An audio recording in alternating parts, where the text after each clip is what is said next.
महर्षी विठ्ठलरामजी शिंदे यांनी सामाजिक परिवर्तनाची लढाई केवळ संघर्षापुरती मर्यादित न ठेवता रचनात्मक दृष्टी आणि संस्थात्मक उभारणीतून पुढे नेली। शिक्षण, सामाजिक समता आणि वंचित समाजाच्या उन्नतीसाठी त्यांनी केलेलं कार्य आजही प्रेरणादायी आहे, असं प्रतिपादन पुण्याचे प्रसिद्ध लेखक प्रशासक डॉक्टर सुनील धसकटे यांनी केलंय। कोल्हापुरातील शिवाजी विद्यापीठात शिंदे यांच्या स्मृतिदिनानिमित्त आयोजित विशेष व्याख्यानात ते बोलत होते। शिवाजी विद्यापीठाच्या महर्षी विठ्ठलरामजी शिंदे अध्यासनातर्फे शिंदे यांच्या स्मृतिदिनानिमित्त विशेष व्याख्यानाचं आयोजन करण्यात आलं होतं। या कार्यक्रमात पुण्याचे लेखक प्रशासक डॉक्टर सुनील धसकटे यांनी महर्षी शिंदे यांच्या विचारकार्याचा वेध घेतला।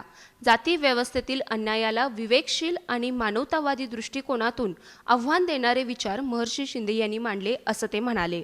संघर्षासोबतच संस्थात्मक बांधणी आणि रचनात्मक कार्याचा स्पष्ट आराखडा त्यांच्या कार्यात दिसून येतो। विविध नोंदी ठेवण्याच्या सवयीमुळे आज भारताच्या सामाजिक इतिहासाचा मोलाचा दस्तऐवज उपलब्ध झालाय, असंही त्यांनी नमूद केलं। यावेळी महर्षी विठ्ठलरामजी शिंदे यांच्या कार्याचे पैलू या प्राध्यापक गो मा पवार लिखित संपादित पुस्तकाचं प्रकाशन करण्यात आलंय। यावेळी विद्यार्थी तसेच शिक्षक उपस्थित होते।